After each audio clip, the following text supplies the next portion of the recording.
Sigra tandang risang bayu siwi ore tungkul manembah anglir boyo kumpap Wela dalah iya jagat ya dewa ya bathara durung suwe anggonku ngancik Gunung Sapta Arga kene lah kok dadi wis kepapak ana satriya gagah prakosa dasare ya gedhe dhuwur trapang brengose melang-melang dadane sak tebok jembare pating granteng otot bebayune Maradyage Sajarwa kowe kuwi sapa Gus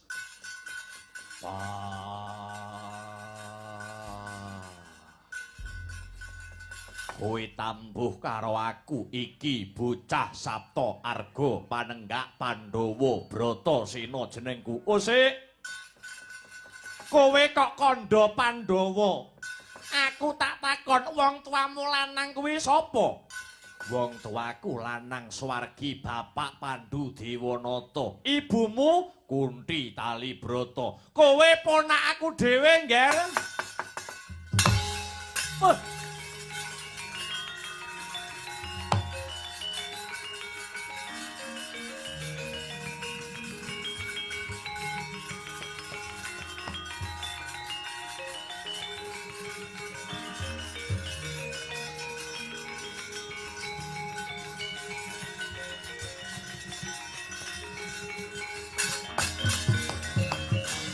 Sik dasarmu apa wewatonmu apa nganggep marang Bratasena kuwi ponakanmu.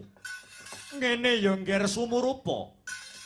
Biyen Prabu Kunti bojo kuwi duwe putra cacahe ana 4. Sing barep ya kuwi Kaka Prabu Basudewa. Angka 2 ibumu Kunti Talibrata. Sak banjure angka 3 pamanmu Arya Prabu Rukma ya Bismaka. Lah ingkang pungkasan utawa sing ragil ya kuwi bocah Lesanpura jenenge Ugrasena. Ya aku iki Bratasena. Wah.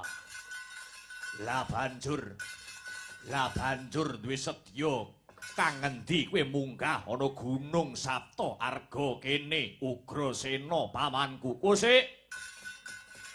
Sak ngertiku wong tuamu kekarone kuwi priyayi kang nengenake babagan tata krama weruh ing Subasita lan ora ninggalake sing jenenge Yudanegara.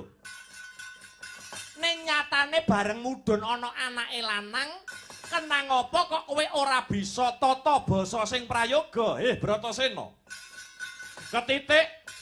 Ketitik bareng kowe wis weruh dhewe, mbok menawa ta kowe kuwi ponakanku, ning kenang apa? Kenang apa kok kowe ora basa?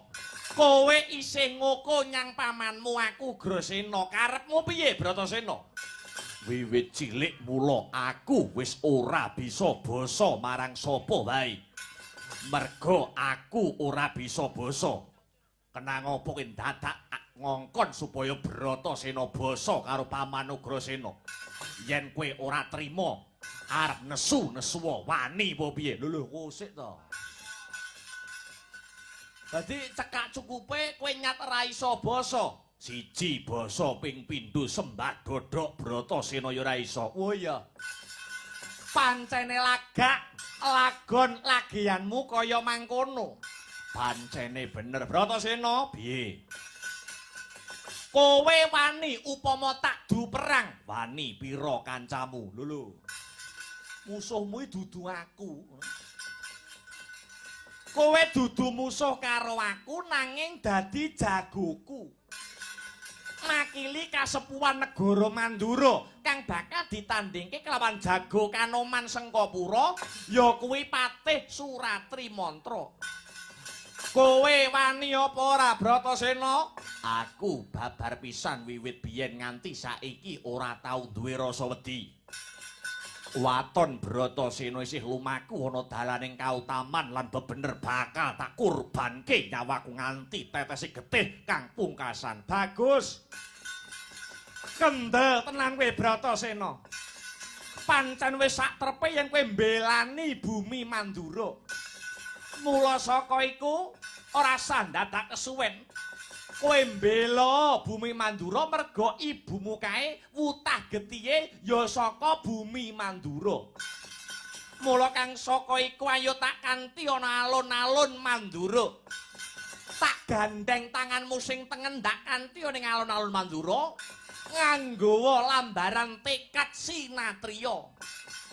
Belanono sak putuhe kamardikaning wong-wong negara Mandura. Jejekno kautaman, jejekno tembung bener. Kanthi sirnane Angkara Murka, Ratu Sengkapura, Kangsa Dewa, sak patihe Suratri Mantra. Aku manut. Ayo, tak gandeng tanganmu ngger Bratasena.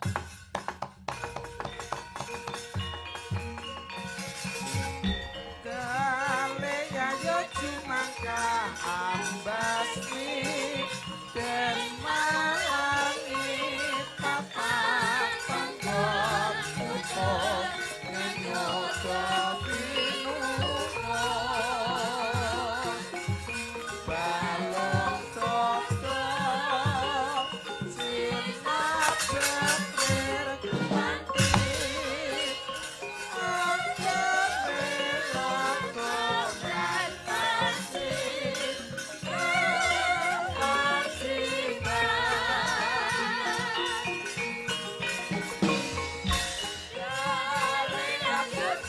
Ayo Bratasena.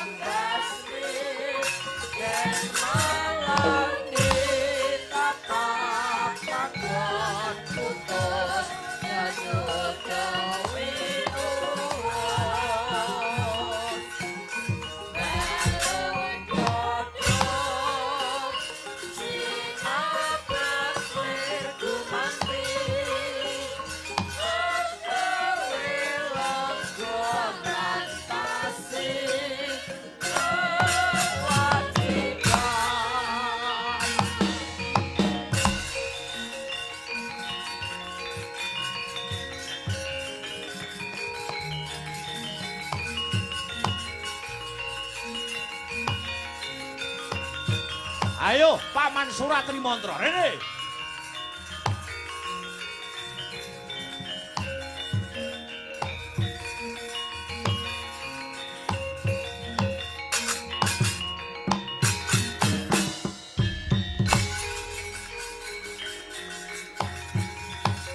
Rene Paman.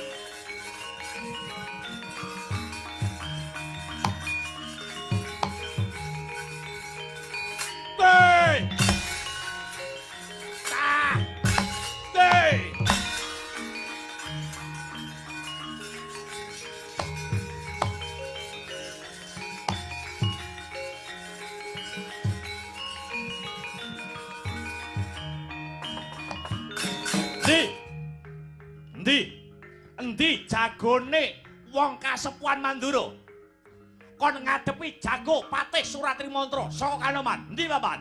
Nggih, riyen taksih melampah. Wani to Paman? Wantun, Ger, wantun. Kaya ngapa jagone wong Mandura Suratri Mantra mboten badhe gigrik uluku selompo. Bagus. Endi jagone wong Mandura? Wae! Basikan tunggu.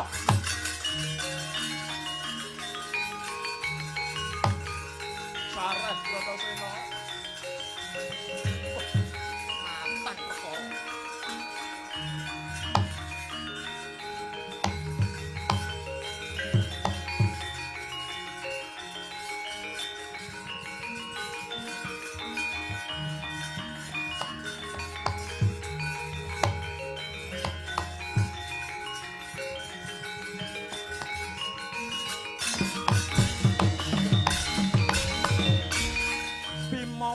Kunta kumpul patang gedhe sayang gongkoro gadane ora mobat abit Paman Grasena kados pundi nggih kasepuhan negara Mandura pun entuk jago napa dereng sampun nggih sampun punika ingkang dateng wingking kula jago saking Mandura. Sapa jenenge Paman? Kula aturi ndangu piyambak, nggih. Wong gedhe dhuwur. Sapa jenengmu?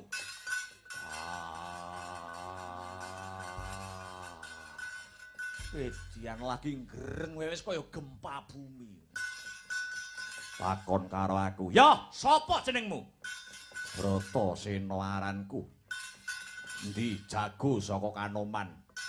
Endi jago saka Kanoman sing jenenge Suratri Mantra? Kowe arep ngopo? Arep tak nggo gateng dasi pianset elek. Sabar to Bratasena ngusik to.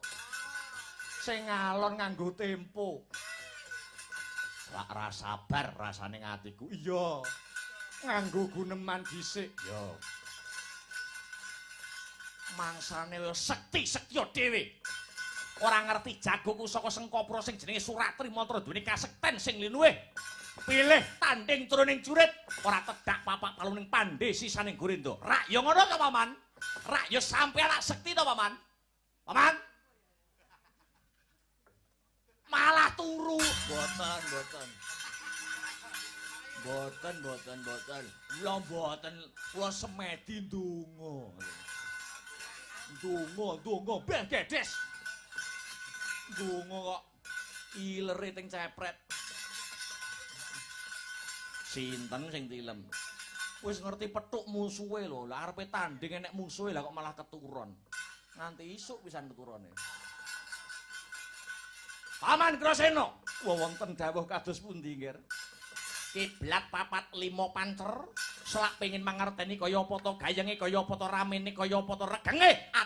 Adon jago ana ing alun-alun Praja Mandura. Inggih, inggih. Kersane langkung gayeng ditotoi napa pripun?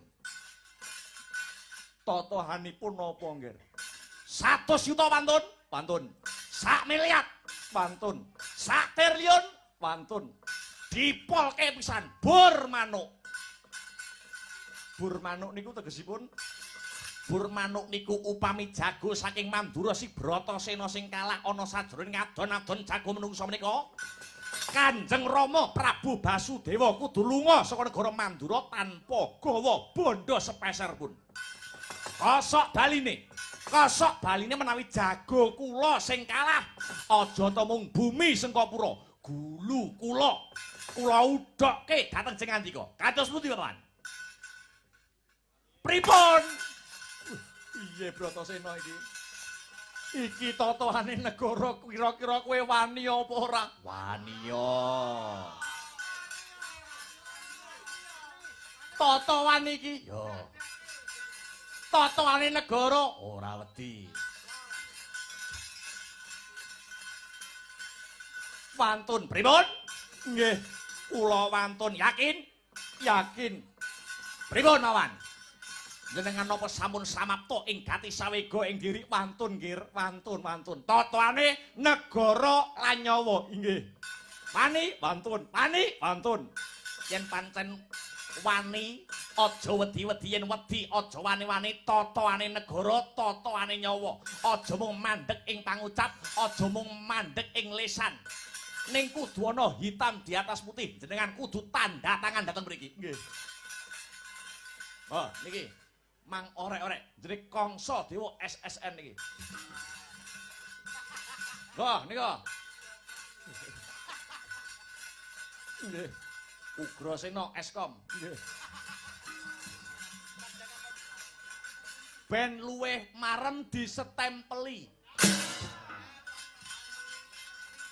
Seteme ora apa-apa. Wis ora usah mbok bacutne. Yen pancen kaya mengkono ora sah dadak wedi kangelan enggal tata-tata jagone diunggahne ning blabar kawat janget cenencang Suratri mantra apa Bratasena ditepakan gagak biatange. Nggih, mestaken dawuh. Buta Pandhawa tata gati saya Indriyaksa sara maruta.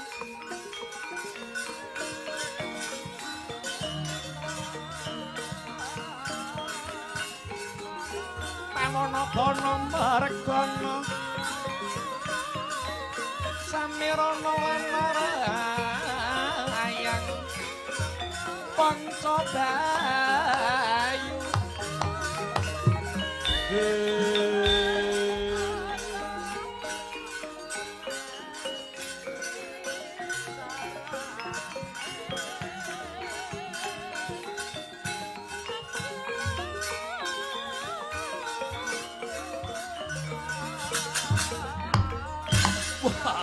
Munggah labar kawat janget cinencang.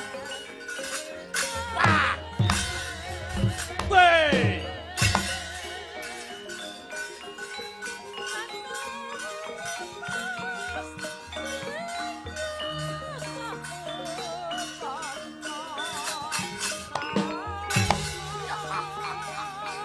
Lakon Kangsa dadi ratu ning negara Mandura. Mutar Basudewa. Kira-kira jagoku menang apa kalah, Mbah?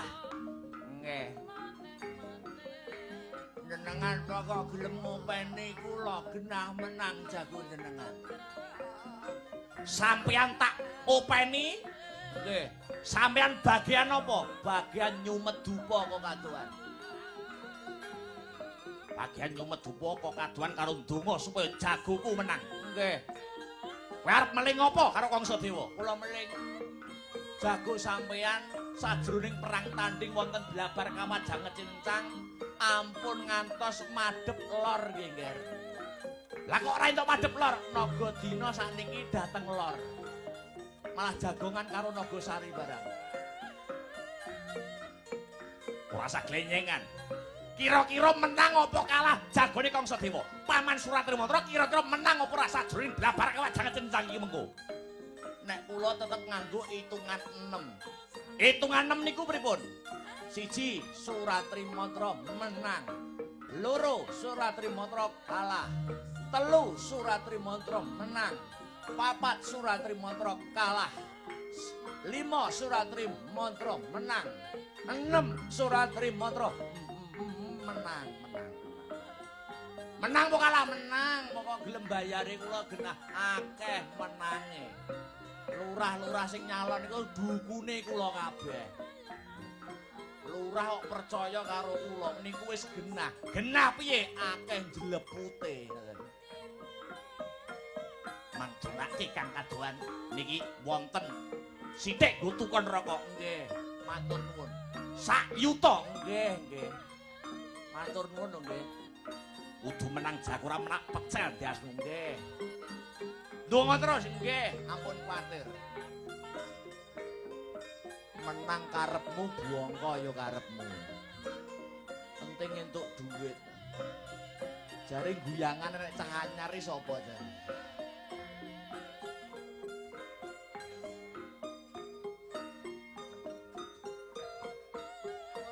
Satu seket ya nduk mboten, sakniki napa-napa pun mundhak, Mbah.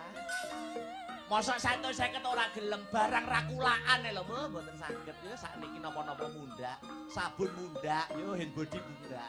Yo. Panggo langganan. Wis to manut to karo Mbah, manut karo Mbah. Manut ya nggih pun monggo. Nah ngono lho. Tanggung sik pangin ora.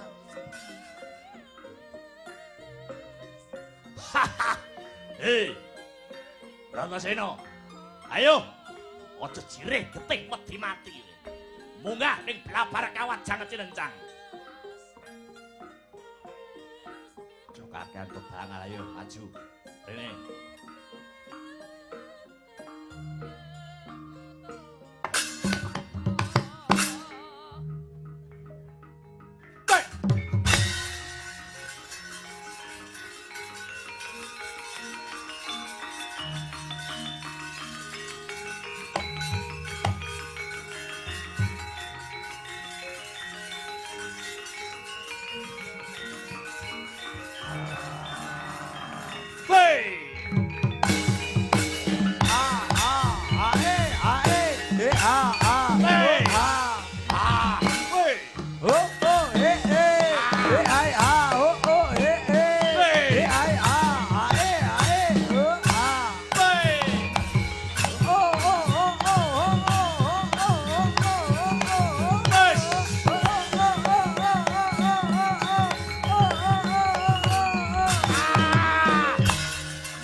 Rikata Dyan Bratasena ampuh lembang Bengkulu adi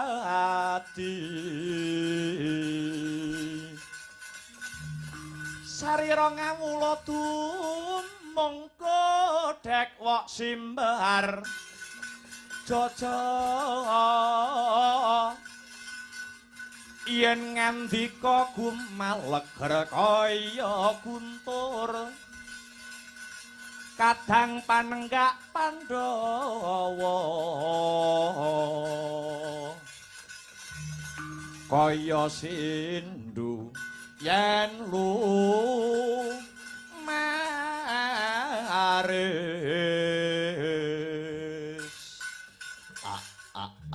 sapa mau jenengmu Bratasena. Bratasena. Ya. Tepungne ya kenale ya aku Suratri Mantra. Suratri Mantra karepmu ra ya karepmu. Lho. Angel tenan tuturane. Bratasena, piye? Aku isih ngeman karo kowe, Kowe isih enom isih dawa jangkahmu. Isih jembar kalanganmu kowe ngalao, kowe nungkula, kowe nyerao. Yen kowe gelem ngalah apa wae penjalukmu bakal tak turuti. Kowe njaluk derajat pangkat apa wong wedok sing model piye tak turuti. Watone kowe gelem nungkul. ngakoni anak angger Kangsa Dewa sing bakal dadi ratu ana ing negara Mandura. Cangkemmu menengo sik. Labar kawat janget cirencang dudu papane wong nyang-nyangan. Anane mung wani apa wedi urip apa mati edan-edanan. Kendel tenan kowe Bratasena. Ya, ngejak pirang drak ladeni kowe. Lakon geget siung pengapit pialiaran banjur pecah biasmu kowe.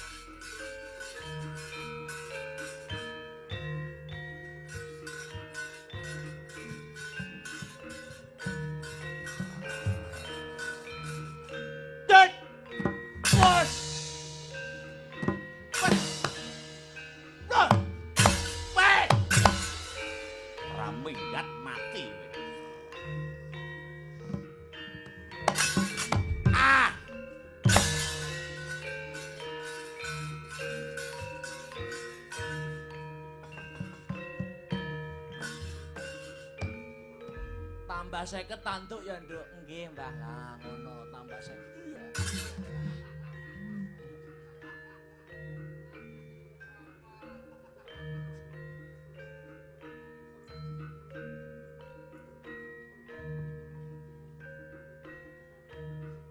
Wet.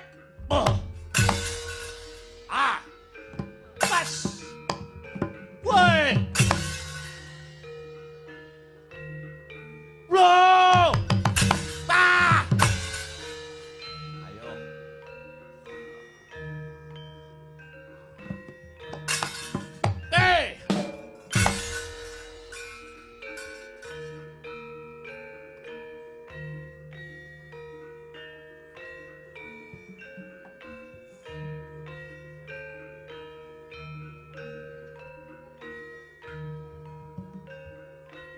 Bos. Bat. Wah. Ah. Ah. Cekel kowe. Ah. Ah. Ah. Acah.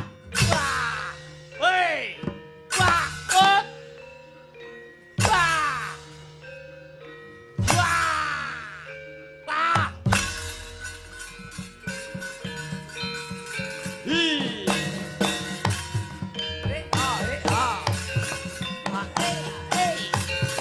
Hey.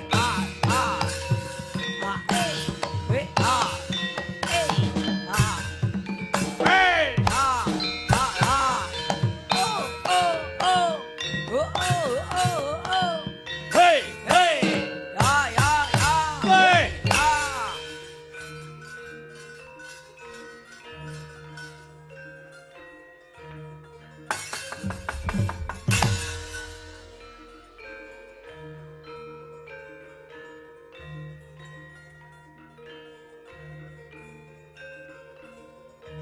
Bratasena.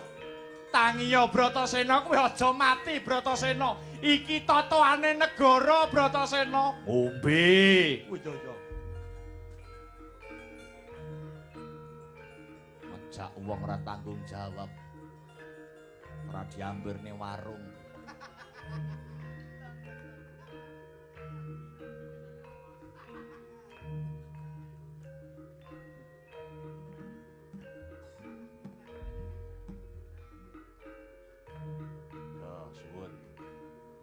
Kapan maju? Saiki. Kowe kudu menang. Yo, minggir sik. Diateng endase.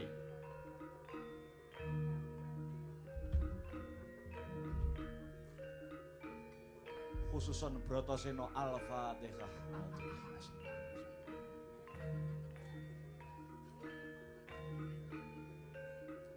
Kok sekedap to, Mbah? Anu awakku ora patek fit ki mau. Wis nek 3 dina iki masuk angin, masuk ngain nggih pun. Tak mulai sik ya Cahayu Dik, tak mulai sik. Nggih. Kapan-kapan mriki melih. Bocah kok ayu.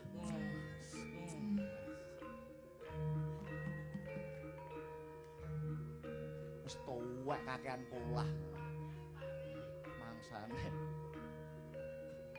Gatel kabeh aku.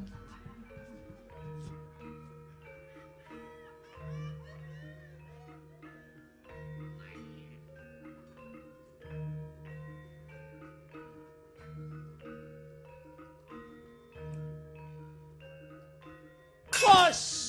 Wek!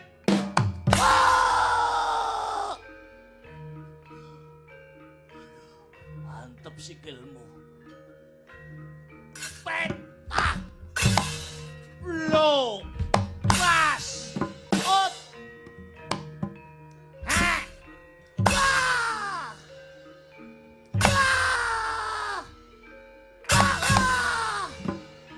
Wah!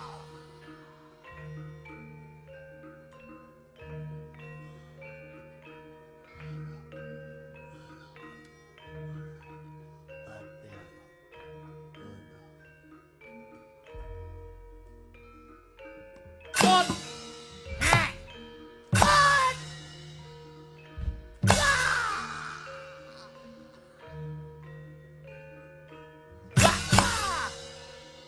Wah! Wah!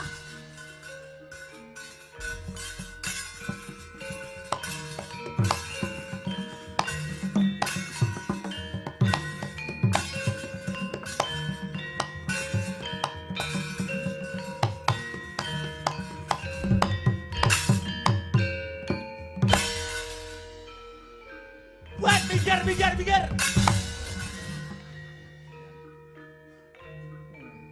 Nenggon perang kok nek genggek.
Kampung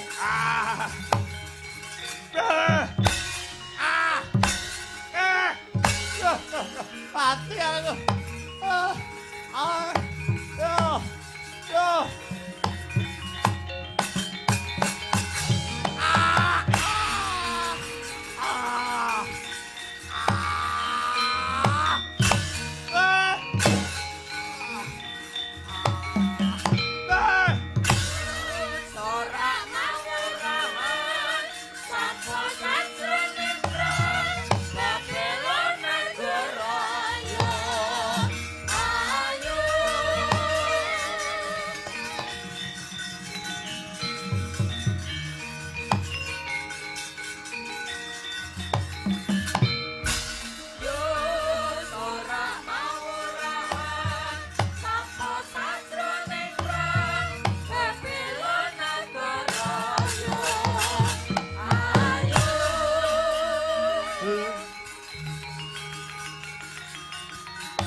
Abrabak prokabrahan nanggeget waja mlintir kumbala sukal wijiling sabdo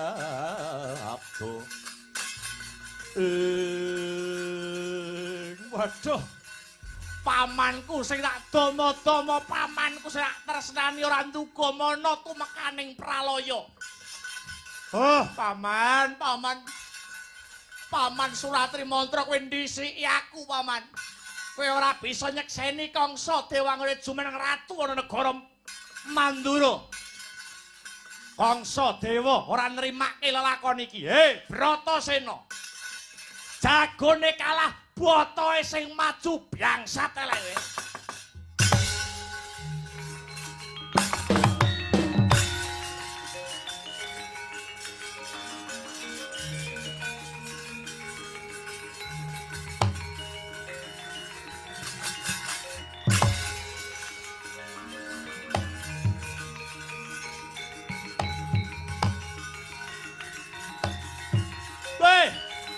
Bratasena adepana Kangsa Dewa Jaka Maruta. Hi.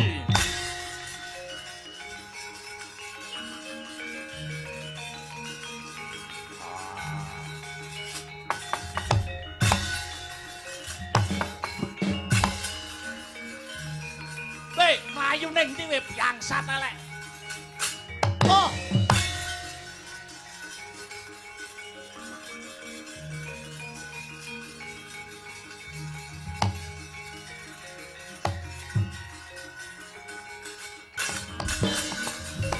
Suramrata, Jayamrata gerbuten aku. Ayo yen perlu wong sak negara Mandura, keroyokan Kangsa Dewa, 100 bareng ambrus, 1000 bareng maju. Bratasena dudu sipating satriya, tinggal gelanggang colong playu, durung bucik kulite, durung muntrat getih. Lah kok ninggalake pabaratan. Iki adepana Kangsa Dewa. Sapa no iki? Tek cantik meni sapa iki ya? Wah. Peyuh tek anek wong ayune kaya ngene to. Rambuté ngembang bakung ning ngati marai bingung. Mripate ndamar kanginan marake ati kasmaran. Lambene manggis karengat nek meni nuju mesem mangu jiwat payuh payudarane wewek ning kathok marake sesek. Jiang sempurna.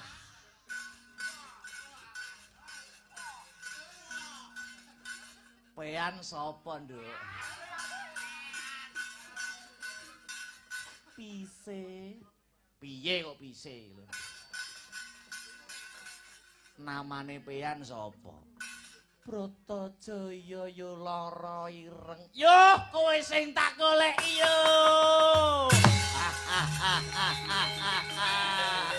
Hey,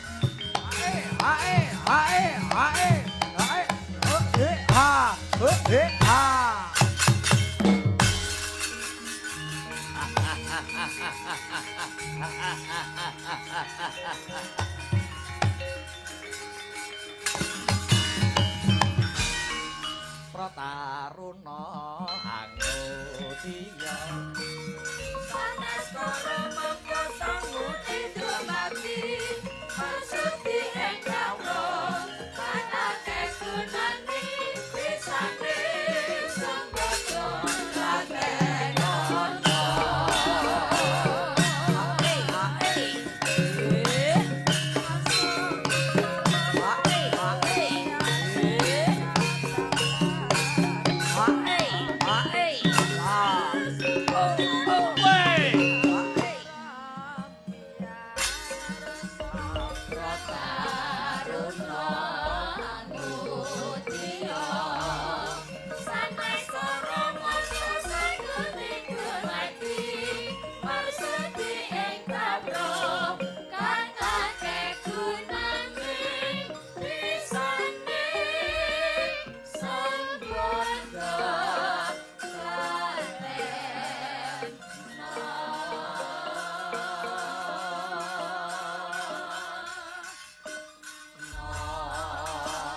ditepungke ya Cahayu, aku Ratu Sengkapura, jenengku Dipati Baswara Kangsa, ya Jaka Maruta.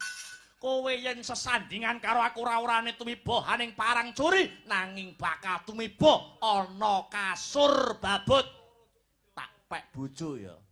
Bloko Suta, blak kutang terus terang, atiku wis mbok gawa lunga. Tak pek bojo ya. Bojo ki panganan apa? Lho, bojo ndak roh piye?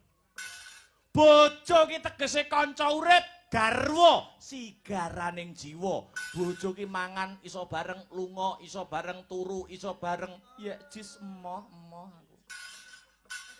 Rupamu kaya barongan ngono kok. Aku cek pengen dhewe, aku urung pengen pacaran, aku isih urung pengen dipek wong. Aku sik seneng dolanan karo kanca kancaku. Yo gedene semono kok cek seneng dolanan karo kanca kancamu. Dolananmu apa? Yo pasir tak unduk-unduk, tak sikut terus tak uyoi. Bayo. Bayo. Ndahne oleh nyaring. Wong wedok kerupyuk kabotan pinjung ora sandat tak kesuwen, kowe kudu gelem dadi garwa prameswarine Kangsa Dewa. Yen kowe ora gelem ngladeni apa sing dadi tresna kang sarta rasa asmarane Kangsa Dewa, kowe tak ruda paripesa. Kowe ning ndi? Kowe ning ndi? Edian.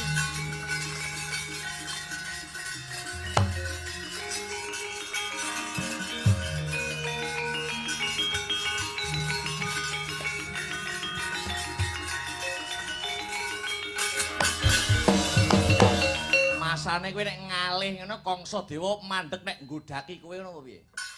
Kangsa ki malah seneng nek petuk wong wedok nek ditembung tresna ngono malah gayane emoh-emoh. Bayo malah ati kowe dijengkrak-jengkrakne rasane. Malah kaya kudu-kudu. Arep kon ndelik ngawek laning naga lak tututi Bratajaya. Aja merek Cahayu Camanis. Iki Kangsa Dewa.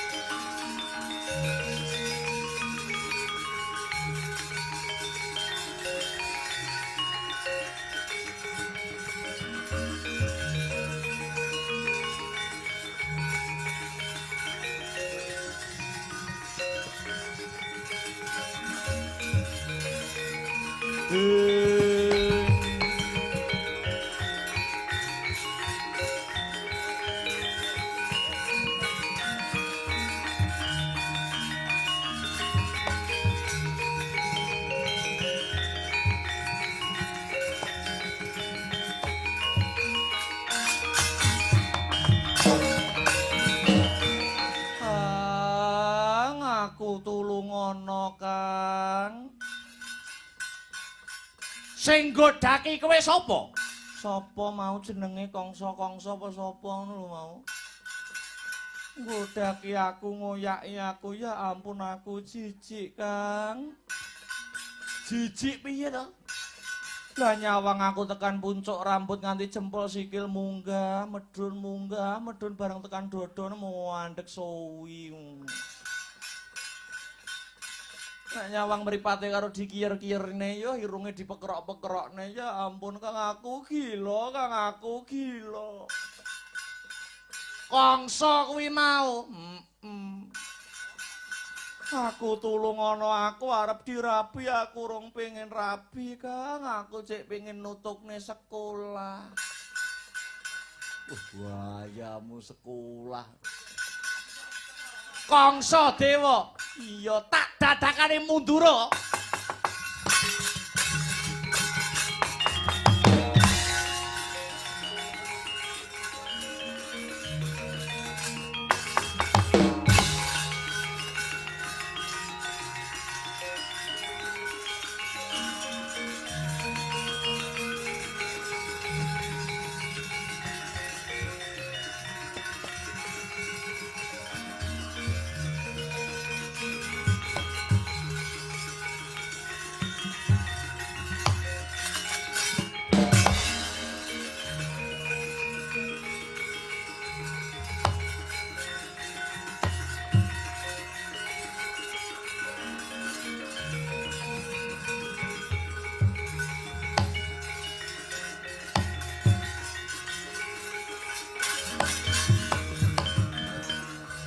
Bratajaya iki.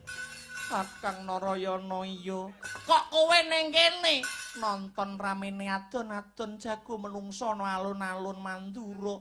Kowe kuwi wong wadon, kowe iki cah wedok. Ndadak nonton adon-adon jago. Kluyuran turut kutha jane sing ndok goleki apa?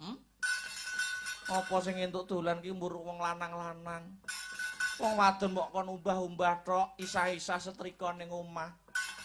Ngono kuwi jenenge radil, ngono kuwi radil. Monggo wong lanang lan wong wadon kuwi duweni hak lan kewajiban sing padha ngono. Mula yen nganti aku tekan kene, aku aja nganti entuk dukani, aku aja mbok jewer, aku aja mbok seneni yo, Kang. Kowe saka ngendi kok suwe ora tau mulih pirang-pirang sasi. Angger metu karo Kakang Udawa ya mesti keluyuran ra cetha sing kok 7. Kok ora cetha piye ta? Kakangmu iki bubar wae Purwita. Ngerti Purwita ora? Suwita meguru mring Begawan Padmanaba. Nganti kakangmu iki nampa kanugrahan saka Hyang Agung. Malah sak bisa-bisa aku melu uyung-uyung anyeng kuyung hanjaga marang katentremane bumi kelairanku ya negara Mandura kene Bratajaya.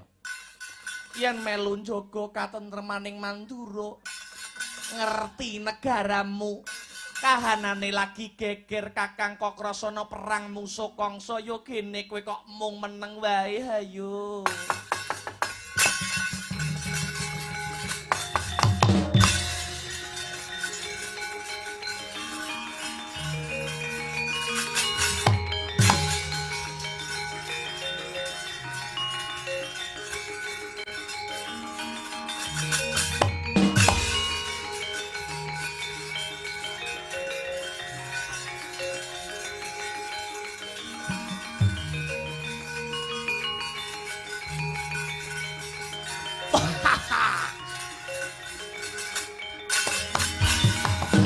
Iki sing tak goleki. Wiwit kuncung nganti gelung bocahe lagi njedul. Tak rewangi aku ngenekake wujude adon-adon jago menungso. Ora ana liya sing tak enteni sing tak tunggu mung kejaba diapurmu Kokrasana. Aku ngerti sing dideng-deng kaya kendang. Sing dijagak-jagake sing gadang-gadang dadi ratu ning Mandura ki kowe dudu aku. Mula uncupno tanganmu manut ora tugel gulumu. Kowe yen wis mati adimu Bratajaya dadi bojone Kangsadewa. Ngerti ya Kangsadewa piye? Adiku Bratajaya timbang kok pek bojo lung tak pakake kirik. Cangkemmu ra penak, Mas. Aji kirik timbang aku, Ing kene marganing patimu, nyoh tampan ana.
Hei, ayo ngantemo, yo milien sing seru. Hei, tiar kowe.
gegempuran antarane Sang Kakrasana lumawan tanding Baswara Kangsa.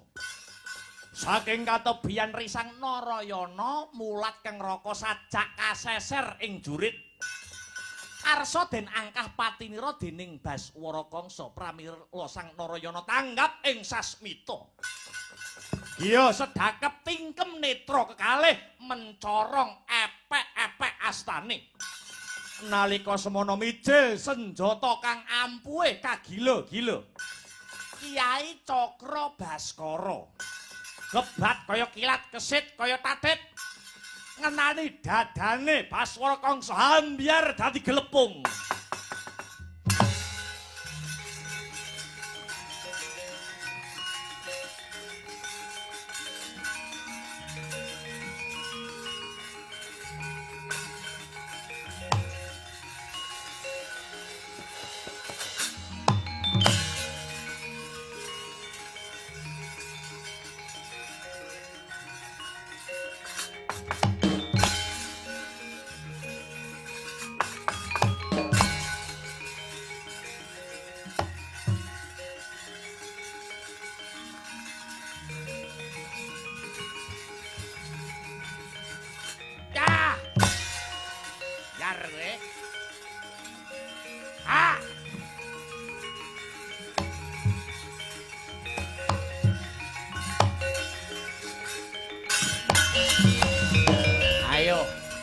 Kowe bocah ora kenek digawe becik ndak kongkon nungkul malah nandingi kasektene Kangsa Dewaya.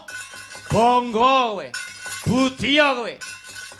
Lawanging neraka janam wis anguk-anguk arep nampani nyawamu. Ayo, aku Patenana Kangsa Dewa. Aku lila mati, aku ikhlas mati waton. Matiku bebela labuh marang negara Mandura kakian bebangaling kene marganing patimu. Jiwa manjing.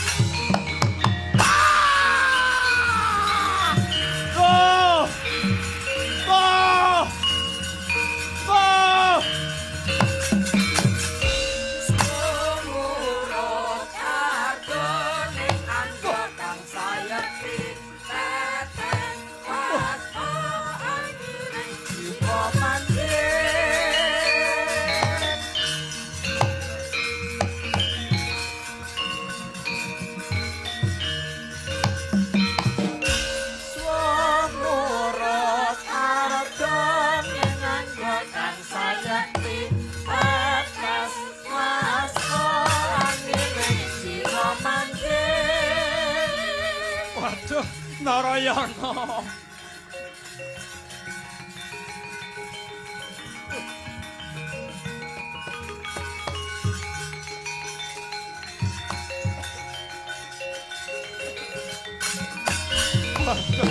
Adikku Narayana. Ngaturake gedene rasa panuwun marang adikku Narayana. Upama Narayana ora melu tumandang gawe ndak kira nyawa wis oncat saka ragaku Yayi. Inggih Kakang Mas Kakrasana kang rayi namung minangka lantaran. Sayektinipun ingkang paring pitulung dumateng Kakang Mas Kakrasana menika awit saking daya panguwasaning zat ingkang murwing zat. Wah, Narayana, Narayana. Saka gedene labuhanmu marang pun Kakang.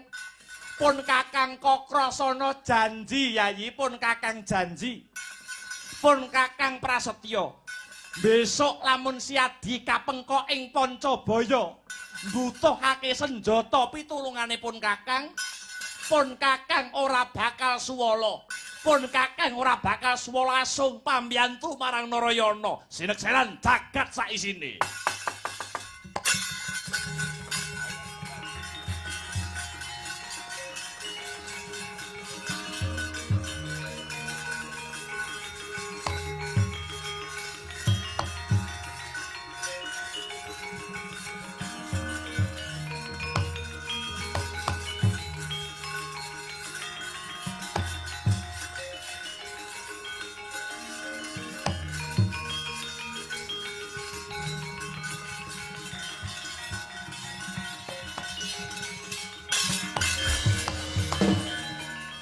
Gorira sang Baswara Kangsa dadya pratandha trontong-trontong suluh sulak pepadang ing jagat Mandura. Wauta kocap gelising kandha ringkesing carita Prabu Basudewa wis lereh keprabon saking negari Mandura. Tumuli kamukten negara Mandura dipun pasrahaken keng putra nenggih Dyan Kakrasana kinenyepeng bawat peperintahan negara Mandura. Dina ganti Candra, Candra dadi warsa. Sang Narayana prapta wonten negara Mandura sowan keng Raka Raden Kakrasana ingkang sampun dados Nalendra wonten negara Mandura ajejuluk Prabu Baladewa ya Prabu Balarama.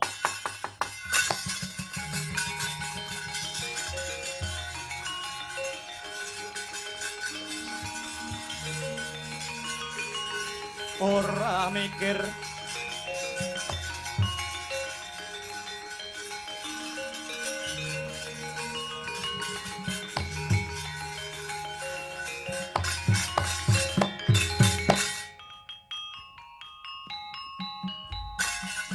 Wetru masa mongso kasangka gunjang janji ing alam donya pramanungsa punjering prakara alam nganti paripidana nanging padha ora rumangsa yen rusak alam agesan sira aja padha ngrasula kabeh ngono karsane yang sukma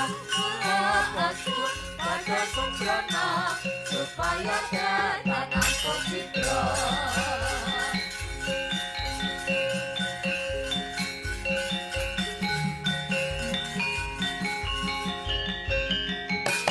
Riris harta palwana ting ranu Sesing karsan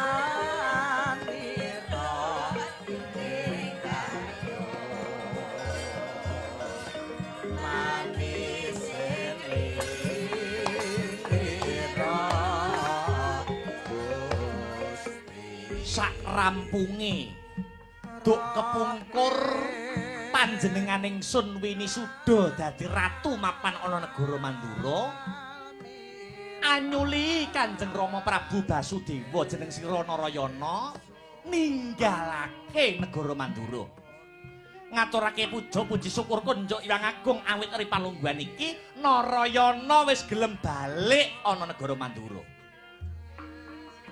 Jane Yayi Narayana ki bubar saka ngendi wae to Yayi? Koko Prabu waleh-waleh menapa? Yektosipun Kang Rayi bibar kemawon nindakaken semedi tarak brata awit menapa? Awit dinten sakmangke wonten payo-payo ingkang animbrung negaranipun Paman Prabu Setyajid nguninggih negari Lesanpura.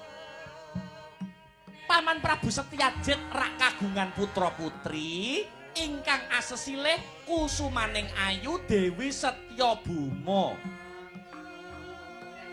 Pranyata Dewi Setyabuma wanita ingkang sulistya ing warna ketitik kathah para raja narpati miyang bupati ingkang kepengin anjatukrami dumateng sekaring kedaton Lesanpura nuwun inggih Dewi Setyabuma. Saking kathahipun para raja narpati miyang bupati wonten satunggiling Nalendra ingkang linangkung jejuluk Prabu Yudakala Kresna inggih Sang Prabu Kresna Pujangga. Prabu Yudakala Kresna kala wau ratu wingking saking negari Dwarawati Purwa. Punika ngepenginaken Yayi Setyabuma kanthi ngancam lan ngincim menawi panglamaripun Prabu Yudakala Kresna dipun tampik sayekti negara Lesanpura badhe dipun bumiangus. Lah dateng mriki Paman Prabu Setyajid ajrih krana mangertosi dumateng kasektenipun Prabu Yudakala Kresna ngantos kawiyos dawuh pangandikanipun Prabu Setyajid. Sok sapa sing bisa nandingi Prabu Yudakala Kresna ya Prabu Kresna Pujangga. Tiyang menika badhe dipun paringi wujudipun bumi Dwarawati Purwa. Kawimbuan pikantuk putri boyongan inggih menika kusumaning ayu Dewi Setyabama Koko Prabu.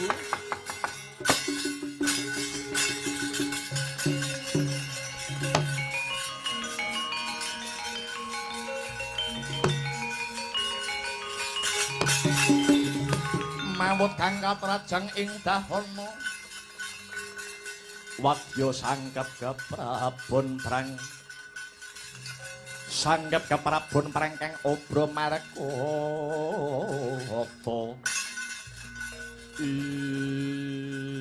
wih ladalah jagat Dewa Bathara Wasisaning Bathara jagat lah banjur apa sambung rapete Prabu Yudakala Kresna kang ngepinginake Dewi Setyabama kelawan Yayi Narayana kang teteki Brata kuwi mau. Mangkaten Koko Prabu. Sak sampunipun Paman Prabu Setyajid ngedalaken giri swayembara. Sinten ingkang saged nandingi kasektenipun Prabu Yudakala Kresna saged nampa putri boyongan kang sarta nampi kamukten negari Dwarawati Purwa kang rayi mangsah semedi nyuwun pituduh dumateng Gusti kang murbeng dumadi ngantos pinten-pinten candra laminipun kula mangsah semedi. Mila ngantos kang rayi menika mboten wangsul dumateng negari Mandura. Sadroning Narayana mangsah semedi, kula nampi wangsiting Bathara ingkang dumeling ing Karna. Wangsit kala wau nuduhaken supados Narayana inen anglebeti wujudipun giri swayembara kala wau. Nandingi kridanipun Ratu Dwarawati Purwa ingkang adejuluk Prabu Yudakala Kresna. Nanging miturut wangsit ingkang kula tampi, Narayana saged nyirnakaken Prabu Yudakala Kresna kanthi catetan.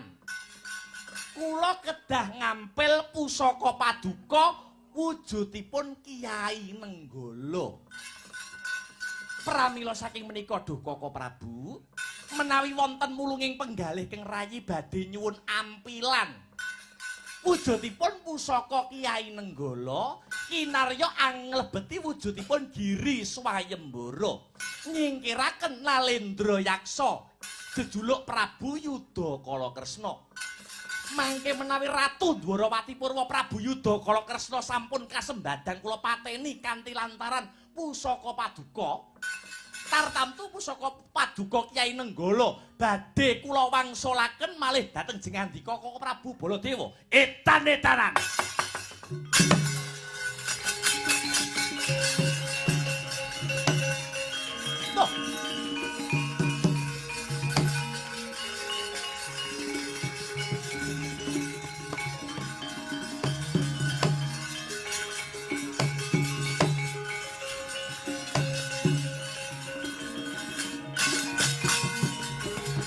Prodha montap lir kinetap duka yayasin nepi jaja bang mawinga-winga wengis weh latalah desmananing rat leketeking jagat gelagrai bumi panusmaning jajelan sukertaning bawana kowe pinter Narayana olehmu miwir tembung rakit basa kaya-kaya ora ana wong sing ngerti sing dadi gedhohan lan tujuanmu. Ning Baladewa iki dudu wong loro saudon telu sauruban. Aku iki angin wae tak jaring. Mula tanggap sasmita saktenane sak tekamu ana kene iki mung golek cara. Olehmu kepengin merjaya Nalendra Mandura Prabu Baladewa. Kowe ngerti pengapisane Prabu Baladewa? Kowe ngerti pengapesane Prabu Baladewa ki mapan ana senjata Kyai Nenggala. Negara Mandura ki senadyan negara kang bawera, negara kang jembar. Nanging negara Mandura ki wis koncatan kelangan sing jenenge pusaka Kyai Nenggala padha karo ilang yonine. Ing kene kok gunake. Kowe ngawu-awu nyilih Nenggala arep tok nggo ngleboni Giri Swayembara. Nanging satenane kowe duweni tujuan mentala karo Baladewa. Mengko yen wis Nenggala tak paringke kowe ora wurung kok ngendingke aku. Yen ingsun wis tumekaning pati, Mandura kok kakai bajingan ora enak iwake kuwi Narayana.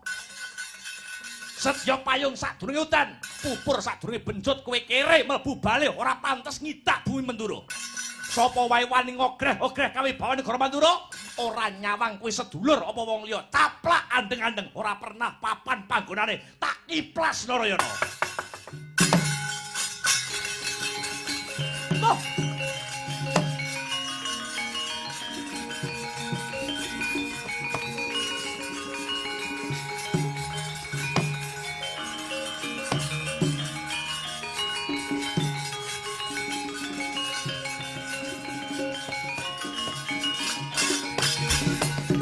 Ore sang kapirang ore nangkul kinempit gempit dosa ngarep naning bawana batu. Koko Prabu menawi Koko Prabu nyepatani kula mekaten semanten ugi kula Koko Prabu nyuwun sewu tiyang sabar menika wonten watosipun. Menawi paduka nyepatani kula mekaten wiwit dinten menika ngantos dumugining puputing yuswa kula. Ora bakal ana critane maneh Narayana ngancik bumi Mandura menika kok Prabu.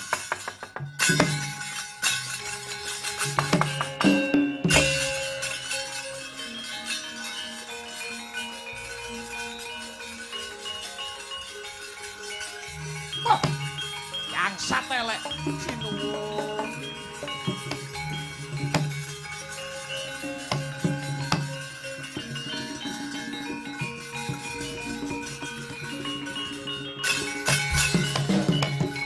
Sanduk penggak Irawati. Pajake lek arep golek silian munduk-munduk. Dikira aku wong ra tanggap apa piye? Narayana lek ngerakit tembung lho. Leh nyupan-nyupane. Ora minggat tekan Mandura Nenggala muncul tekan epek-epekku. Pramudyar Narayana derajat apa? Menungso ora kena ginawe becik pancen dicithak dadi kere kae. Bajingan tak jicek raine. Tobat kok ana Nalendra wengise kaya ngene. Ana menungso kok leh mentalan. Ben, nek karo Narayana ora dulur-duluran aku. Ora dulur-duluran ritek ra pateken. Pancen wit cilik diatur angel.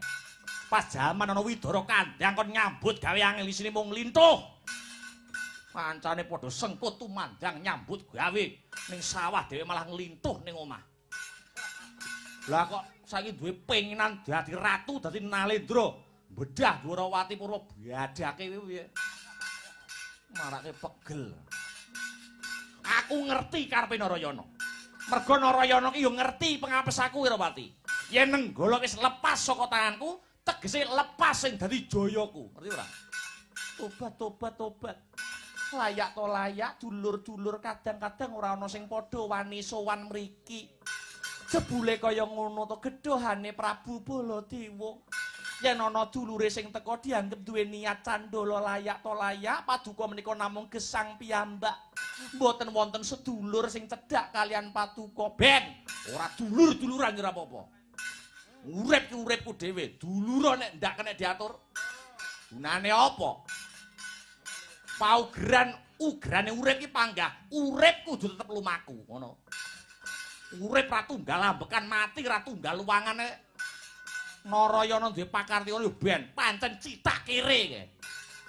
Yo, menawi mekaten tegesipun paduka mboten ngeman kalian dulur. Dulur nek ndak kena dieman nggih apa?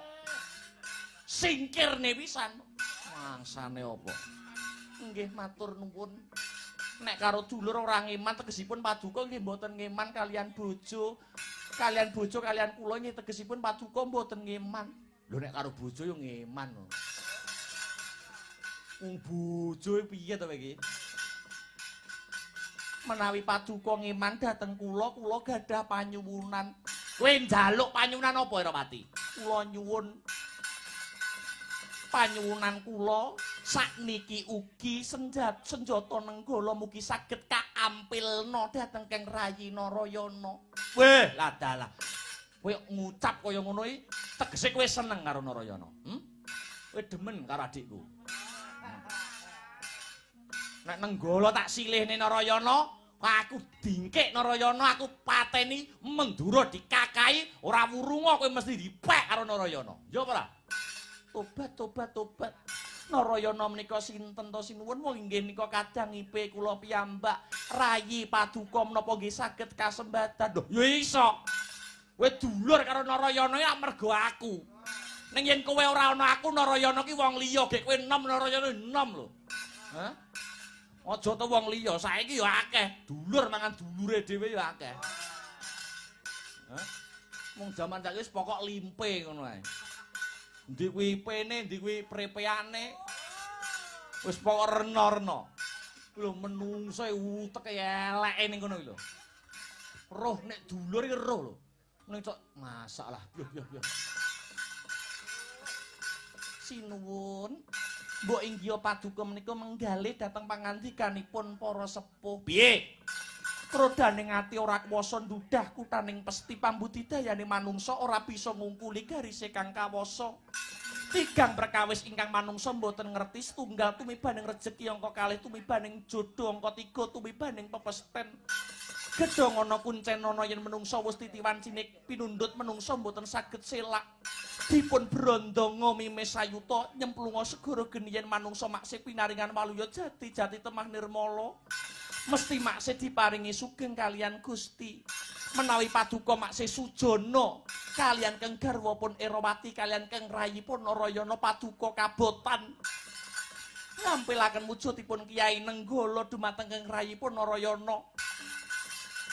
Yo, kok yo ana. Kamangka adine arep golek kamukten. Adi Paduka piyambak menika badhe pados kamukten wong ya adike entuk kamukten kudune Paduka melu seneng kudune Paduka melu bungah. Mboten kok malah rina wengi gesang Paduka diseni rasa iri drengki. Njegali Adi Paduka piyambak anggone badhe pados kamukten.